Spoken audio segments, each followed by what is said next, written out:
से जो मेरी सरकार का चौथा बजट जिसको मुझे अभी प्रस्तुत करने का मौका मिला है, कोशिश करेंगे कि हम लोग जिस प्रकार से हमारे माननीय मुख्यमंत्री जी के मार्गदर्शन में हम लोग बजट प्रस्तुत करते ही हैं, तो पूरे प्रदेश का सर्वांगीण विकास के लिए हम ये बजट ला रहे हैं।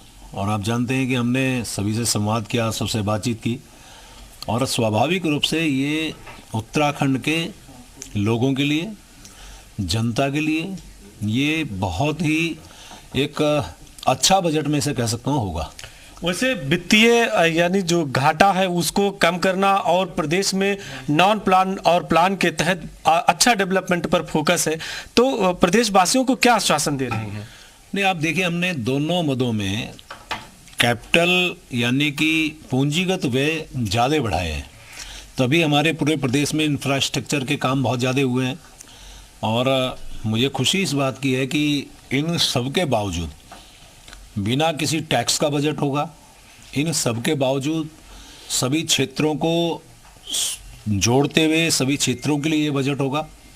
और सबसे बड़ी बात क्या है, जो हम लोग खर्चा करते हैं, ये मेरे उत्तराखंड के लिए एक बड़ी बात है कि जब हम खर्चा ठीक करते हैं तो हमें केंद्र से अलग से जो बजट मिलता है वो हमारे लिए और उपलब्धि भरा होता है। और लगातार हम इसका प्रयास करते हैं, जिसकी चाहे मेरा पिछला बजट गया हो या इस बार के बजट में भी हमारा यही प्रयास रहेगा कि जो अनुदान अलग से मिलता है वो हम हासिल करें। यानी कि हमारे यहाँ जो वित्तीय अनुशासन के नाते बजट प्रस्तुत करते हैं, खर्चे ठीक ठाक करते हैं, पूंजीगत व्यय ठीक ठाक करते हैं, तो हमें उसका लाभ मिलता ही मिलता है। वित्त मंत्री जी, प्रदेश की महिलाएं और युवाओं की झोली में आज क्या जा सकता है?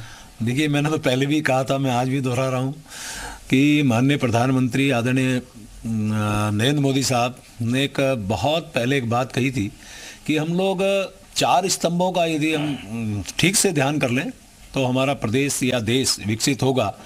अब ज्ञान शब्द उन्होंने इस्तेमाल किया था, GYAN, जी का मतलब गरीब, वाई का मतलब युवा, ए का मतलब किसान, अन्नदाता, एन फॉर नारी। इन चारों स्तंभों पे हम बहुत ज़्यादा फोकस कर रहे हैं।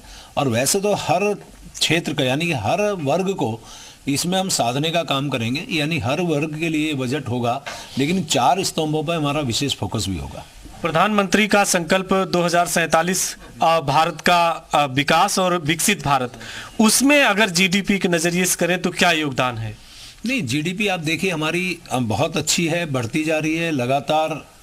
जो हमारा पर कैपिटा इनकम भी लगातार बढ़ रही है। 16,000 कभी हमारी शुरुआत में थी, आज लगभग 2.5 लाख के लगभग है, यानी इतना गुना इजाफा हुआ है। तो मैं कह सकता हूँ कि माननीय प्रधानमंत्री जी का जो आशीर्वाद उत्तराखंड पे रहता है, उसकी झलक तो आपको इस उत्तराखंड के बजट में देखने में मिलेगी।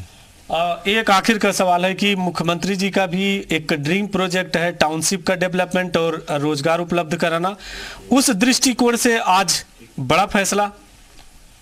नहीं, स्वाभाविक रूप से माननीय मुख्यमंत्री जी के मार्गदर्शन में हम लोग बजट बनाते हैं और उनसे सारी बातचीत करने के बाद इस बजट में हर क्षेत्र को हम लोग साधने का काम करेंगे, उनके लिए हम बजट लाएंगे।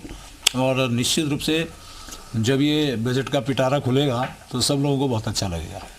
तो फिलहाल देखिए कि वित्त मंत्री प्रेमचंद अग्रवाल जी इस समय नाश्ता भी कर रहे हैं और उत्तराखंड के महिला, युवा, रोजगार सब कुछ एक बार में समाने की कोशिश की है और थोड़ी देर के बाद बजट की तस्वीर भी देखने को मिलेगी।